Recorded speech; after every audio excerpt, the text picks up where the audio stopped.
السلام علیکم ورحمۃ اللہ وبرکاتہ۔ ناظرین کرام، امید کرتا ہوں کہ آپ سب خیریت و عافیت سے ہوں گے۔ آج ہم جانتے ہیں دو سورہ مبارکہ کے بارے میں، یعنی سورہ رحمان اور سورہ یاسین کے بارے میں۔ سب سے پہلے ہم سورہ مبارکہ یعنی سورہ یاسین شریف کے بارے میں ہم سنتے سمجھتے ہیں۔ یہ بہت مفید سورہ مبارکہ ہے۔ اس کے بارے میں آپ نے کئی مرتبہ ہم سے بھی سنا ہوگا، اوروں سے بھی سنا ہوگا۔ اس کی فضائل، اس کی فضیلتیں بہت ساری ہیں۔ جناب رسول اکرم صلی اللہ علیہ وسلم نے اس کے بارے میں ارشاد فرمایا کہ ہر چیز کا ایک دل ہوتا ہے، اور قرآن عظیم کا دل سورہ یاسین ہے، اور جو شخص اس سورہ یاسین کو پڑھتا یا سنتا ہے تو اللہ تبارک و تعالی اس کو 10 کامل قرآن پاک پڑھنے کا ثواب عطا فرماتا ہے۔ سب سے پہلی ایک یہ فضیلت احادیث کی روشنی میں، اور سب سے پہلے آپ جانتے ہیں کہ سورہ یاسین جو 22ویں پارے پر شروع ہوتی ہے 23ویں پارے پر مکمل ہو جاتی ہے۔ تو اس سورہ مبارکہ کی سب سے پہلے آپ یہ سمجھیے قرآن کی ایک سورہ ہے، اور یہ سورہ مکی ہے۔ اللہ تبارک و تعالیٰ کا یہ قرآن عظیم اتنی عظمت اور رفعت اور برکت والا ہے کہ آپ اسے جب دیکھیں گے تب بھی آپ کو ثواب ملے گا، پڑھیں گے آپ تب بھی آپ کو ثواب ملے گا، سنیں گے آپ تب بھی آپ کو ثواب ملے گا، چھوئیں گے آپ تب بھی آپ کو ثواب ملے گا۔ تو سوچیں ذرا، جس کلام مجید کو پڑھنے، سننے، دیکھنے سے، چھونے سے سب کو ثواب اللہ تبارک و تعالیٰ عطا فرماتا ہے۔ اور اس سورہ مبارکہ کی برکت یہ ہے، خاصیت، کہ جو بندہ اس سورہ مبارکہ کو پڑھتے پڑھتے یا سنتے سنتے جو جائز تمنا رکھے گا، اللہ تبارک و تعالیٰ اس کی اس جائز تمنا کو پورا عطا فرمائے گا۔ اور اللہ کے نبی صلی اللہ علیہ وسلم نے اس سورہ مبارکہ کو پڑھنے کا حکم فرمایا، اور یہ بھی حکم فرمایا کہ اسے اپنے مردوں کے پاس میں پڑھو، کیونکہ اس سورہ مبارکہ کو پڑھنے سے اللہ تبارک و تعالی رحمت کے فرشتے نازل عطا فرماتا ہے۔ اور جب 10 رحمت کے فرشتے آتے ہیں تو مرنے والے یا جو کہ معذور ہوتا ہے، جس کی روح قبض ہونے والی ہوتی ہے، اس وقت میں پڑھا کریں تو اللہ تبارک و تعالی 10 فرشتوں کو نازل فرماتا ہے، جو کہ اس کے لیے دعائے مغفرت بخشش کی طلب کرتے ہیں، اللہ کی بارگاہ میں التماس کرتے ہیں، دعا کرتے ہیں۔ اور اللہ تبارک و تعالی کو اگر ان کی وعدہ پسند آئے تو اللہ تبارک و تعالی اس شخص کی، اس مردے کی، اس میت کی اللہ تبارک و تعالی بخشش و مغفرت عطا فرماتا ہے۔ اللہ کے نبی صلی اللہ علیہ وسلم نے اس سورہ مبارکہ کو پڑھنے کا حکم دیا، اور کہا اس کو بہت پڑھا کرو، کیونکہ اس میں بہت سارے فائدے۔ شارحین نے اس کا ایک فائدہ یہ بھی لکھا ہے کہ جو بندہ جس مقصد سے پڑھے گا، اللہ تبارک و تعالی اس کو اس جائز مقصد میں کامیابی کامرانی عطا فرمائے گا۔ اس کی فضیلت اور اس کی برکت اور اس کی خاصیت یہ بھی ہے کہ اگر بندہ بھوکا پڑے تو اللہ تبارک و تعالی اس کی بھوک کو پورا فرما دے گا، اور اگر بندہ پریشان ہے، پریشانی سے نجات چاہتا ہے تو اللہ تبارک و تعالی اس کی اس پریشانی کو بھی دور فرما دے گا۔ اور جو قرض میں مبتلا ہے، قرض سے نجات کے لیے پڑھے تو اللہ تبارک و تعالی اس کی قرض سے نجات عطا فرما دے گا۔ اور کوئی بندہ بے اولاد ہے، اپنی اولاد کے لیے خواہش لے کر پڑھے تو اللہ تبارک و تعالی اس کی اس خواہش کو پورا عطا فرمائے گا، یعنی اسے صاحب اولاد بنا دے گا۔ اور کوئی بندہ جس کے کاروبار میں خیر و برکت نہیں ہو رہی، کام کاج نہیں چل رہا، دکان میں گراہک نہیں آتے، تو اس کے لیے بہت مفید ہے۔ اس کو پڑھیں یا سنیں تو اللہ تبارک و تعالی اس کے دکان و مکان میں، رزق میں، کمائیوں میں، گھر میں خیر و برکت کے، پیسوں میں برکت عطا فرمائے گا، اور اس کے لیے غیب سے رزق کا انتظام عطا فرمائے گا۔ اور اللہ تبارک و تعالی اگر نیا گھر نہیں ہے تو اللہ تعالی 1 سال میں انشاءاللہ اس کو نیا گھر، پیسہ، دولت، شہرت اللہ تعالی سب عطا فرمائے گا۔ آئیے، صبح صبح اگر اس کو سنتا ہے تو اللہ اس کے پورے دن میں اللہ تعالی اپنا رحمت کا سایہ فگن فرماتا ہے اور اپنے حفظ و امان میں رکھتا ہے۔ اگر رات کو سوتے ہوئے پڑھے تو اللہ تبارک و تعالی ان کے سارے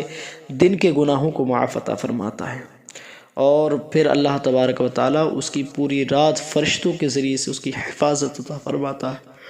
چلیے اب ہم سورہ یاسین پڑھتے ہیں، پھر اس کے بعد میں انشاءاللہ تبارک و تعالی سورہ رحمان کی فضیلت و برکت بھی بتائیں گے اور وہ بھی سنائیں گے۔ چلیے ہم سب سے پہلے سورہ یاسین بڑی تیزی کے ساتھ سنتے ہیں۔ اس کو آپ فون کو ایک سائڈ میں رکھ دیجیے، بلوٹوتھ وغیرہ لگا لیجیے، انشاءاللہ بڑا لطف آئے گا۔ أعوذ بالله من الشيطان الرجيم.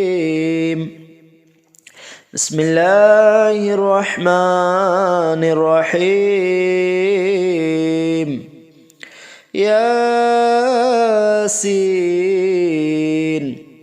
والقرآن الحكيم إنك لمن المرسلين على صراط مستقيم تنزيل العزيز الرحيم لتنذر قوما ما أنذر آباؤهم فهم غافلون لقد حق القول على أكثرهم فهم لا يؤمنون إنا جعلنا في أعناقهم أغلالا فهي إلى الأذقان فهم مقمحون وجعلنا من بين أيديهم سدا ومن خلفهم سدا فأغشيناهم فهم لا يبصرون وسواء عليهم أأنذرتهم أم لم تنذرهم لا يؤمنون إنما تنذر من اتبع الذكر وخشي الرحمن بالغيب فبشره بمغفرة وأجر كريم إنا نحن نحيي الموتى ونكتب ما قدموا وآثارهم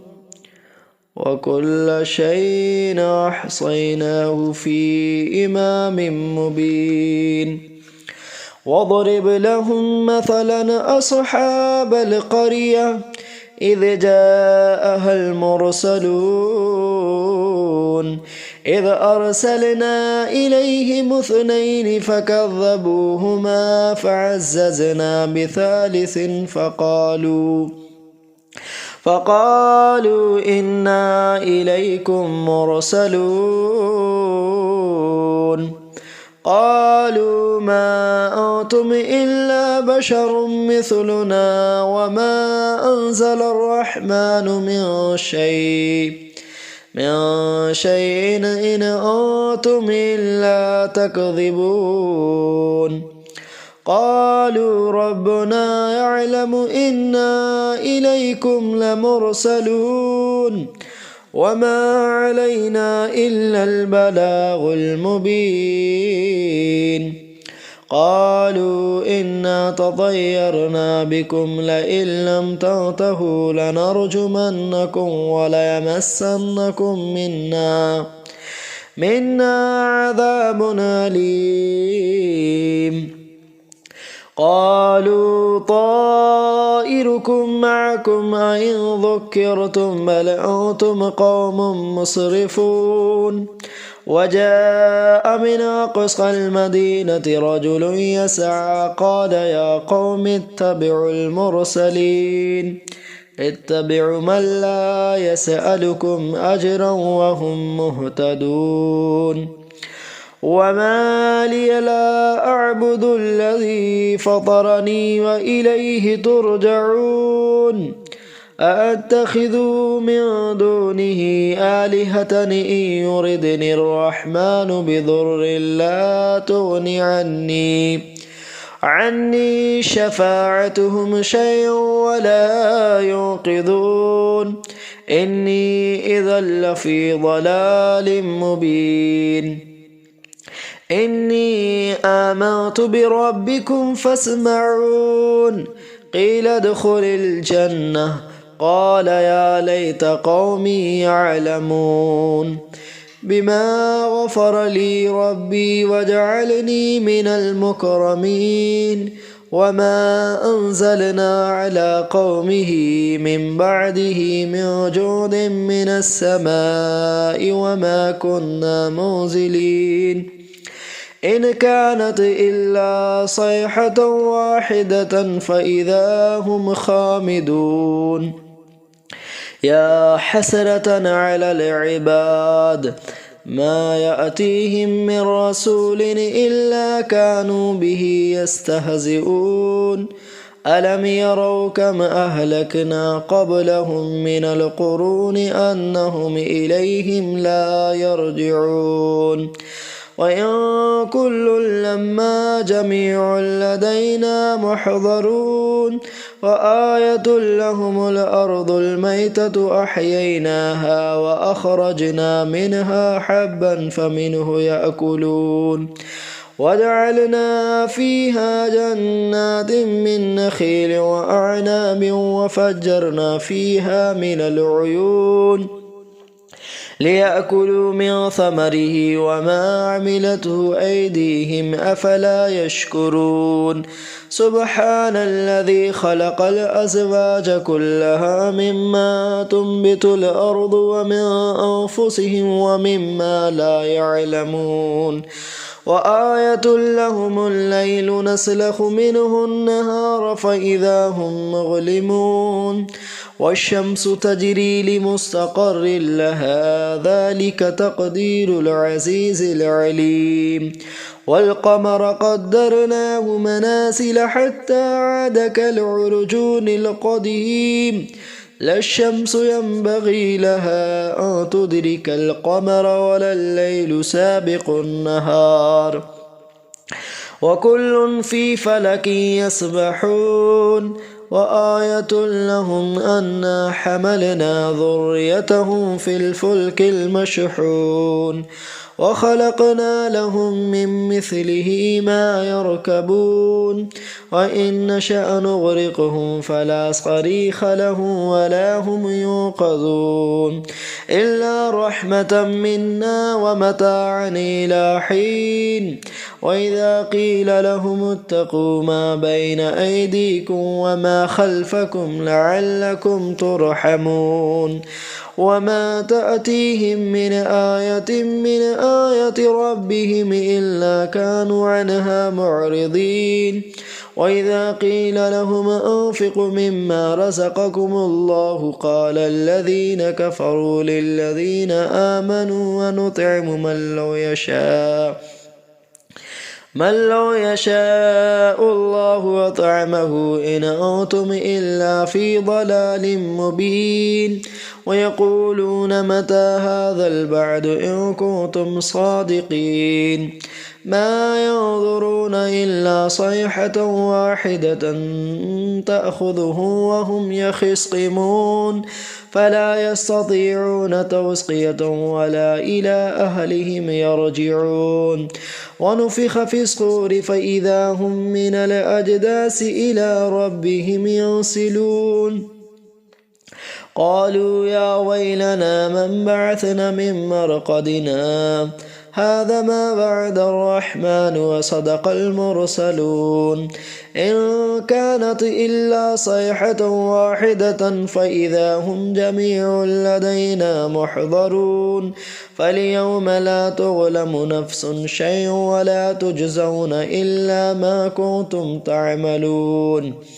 إن أصحاب الجنة اليوم في شغل فاكهون هم وأزواجهم في ظلال على الأرائك متكئون لهم فيها فاكهة ولهم ما يدعون سلام قولا من رب رحيم سلام قولا من رب رحيم وامتازوا اليوم أيها المجرمون ألم نعهد إليكم يا بني آدم ألا تعبدوا الشيطان إنه لكم عدو مبين وأن اعبدوني هذا صراط مستقيم ولقد أضل منكم جبلا كثيرا أفلم تكونوا تعقلون هذه جهنم التي كنتم توعدون اصلوها اليوم بما كنتم تكفرون اليوم نختم على أفواههم وتكلمنا أيديهم وتشهد أرجلهم بما كانوا يكسبون ولو نشاء لطمسنا على أعينهم فاستبقوا الصراط فأنى يبصرون ولو نشاء لمسخناهم على مكانتهم فما استطاعوا مضيا ولا يرجعون ومن نعمره ننكس في الخلق أفلا يعقلون وما علمناه الشعر وما ينبغي له إن هو إلا ذكر وقرآن مبين لينذر من كان حيا ويحق القول على الكافرين أولم يروا أنا خلقنا لهم مما عملت أيدينا أنعاما فهم لها مالكون وذللناها لهم فمنها ركوبهم ومنها يأكلون ولهم فيها منافع ومشارب أفلا يشكرون واتخذوا من دون الله آلهة لعلهم يسخرون لا يستطيعون نصرهم وهم لهم جند محضرون فلا يحزنك قولهم إنا نعلم ما يسرون وما يعلنون أولم ير الإنسان أنا خلقناه من نطفة فإذا هو خصيم مبين وضرب لنا مثلا ونسي خلقه قال من يحيي العظام وهي رميم قل يحييها الذي أنشأها أول مرة وهو بكل خلق عليم الذي جعل لكم من الشجر الأخضر نارا فإذا أنتم منه توقدون أوليس الذي خلق السماوات والأرض بقادر على أن يخلق مثلهم بلى وهو الخلاق العليم إنما أمره إذا أراد شيئا أن يقول له كن فيكون فسبحان الذي بيده ملكوت كل شيء وإليه ترجعون। अब यहाँ से सूरह रहमान आप समात कीजिए। उसकी फ़जीलत आपने बारहा सुनी है बड़े मुख्तसर अंदाज में। अब सूरह रहमान की फ़जीलत आपको पता ही है कि अल्लाह के नबी सल्लल्लाहु अलैहि वसल्लम इसके बारे में इरशाद फरमाया कि अली इसको ज़्यादा से ज़्यादा पढ़ा करो क्योंकि ये कुरान की ज़ीनत है और इसके पढ़ने से अल्लाह तबारक व तआला खैर व बरकत, बला बबा, सांस के मर्ज़ को दूर अता फरमाता है और अल्लाह तबारक व तआला पढ़ने वाले की तमाम परेशानियों को दूर फरमाता है। इसके बहुत सारे फ़ज़ाइल, बरक़ात, फ़जीलतें हैं। अब आपको मालूम भी है, हमने कई मरतबा बताई। अगर आपको नहीं पता है तो सूरह रहमान की इसी चैनल पर आप फ़जीलत और उसकी बरकत और सूरह रहमान पढ़ने सुनने के फ़ायदे आप उसको मुलाहिज़ा कर सकते हैं। मुख्तसर से अंदाज़ में सूरह रहमान और मुलाहिज़ा फरमाएँ। अऊज़ु बिल्लाहि मिनश शैतानिर रजीम, बिस्मिल्लाहिर रहमानिर रहीम।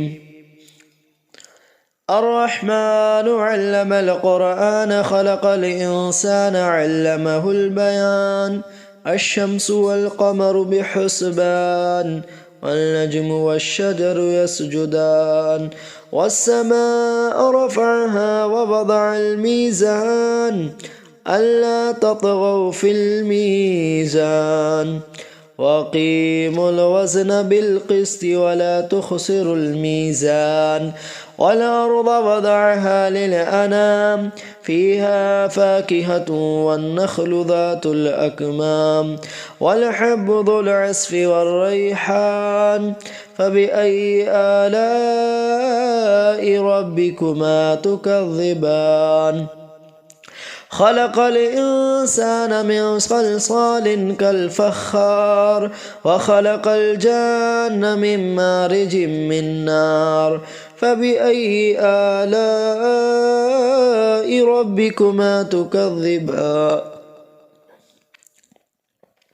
रब्बुल मशरिक़ैनि व रब्बुल मग़रिबैनि फ़बिअय्यि आलाइ रब्बिकुमा तुकज़्ज़िबान।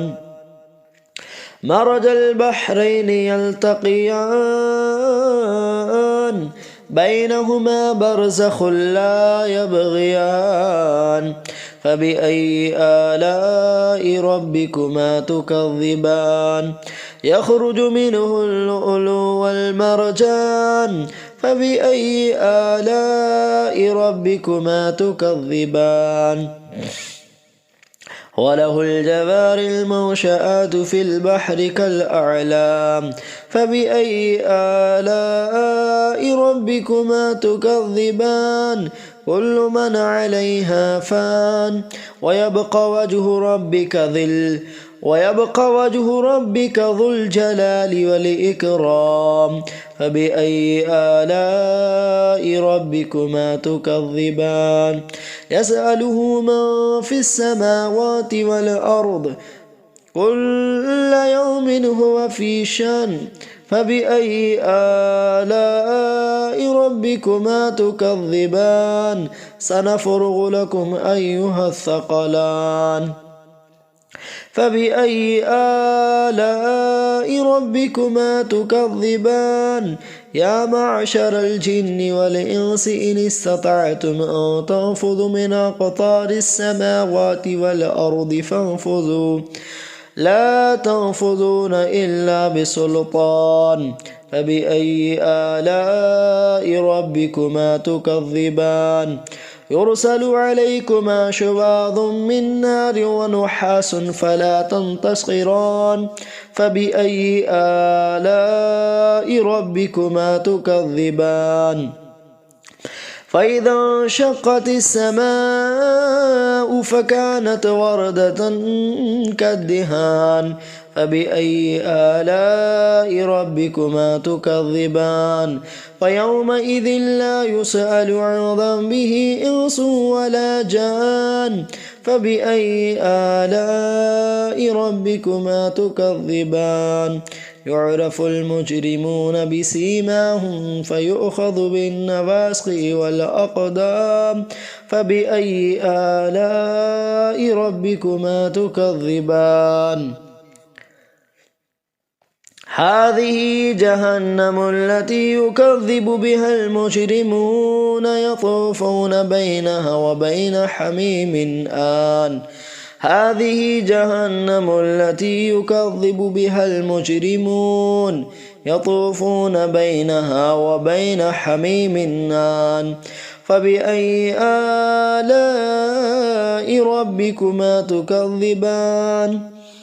ولمن خاف مقام ربه جنتان فبأي آلاء ربكما تكذبان ذواتا أفنان فبأي آلاء ربكما تكذبان فيهما عينان تجريان فبأي آلاء ربكما تكذبان فيهما من كل فاكهة زوجان فبأي آلاء ربكما تكذبان متكئين على فرش بطائنها من استبرق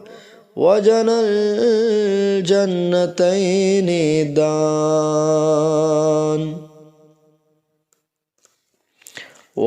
الجنتين دان فبأي آلاء ربكما تكذبان فيهن قاصرات الطرف لم يطمسهن إنس قبلهم ولا جان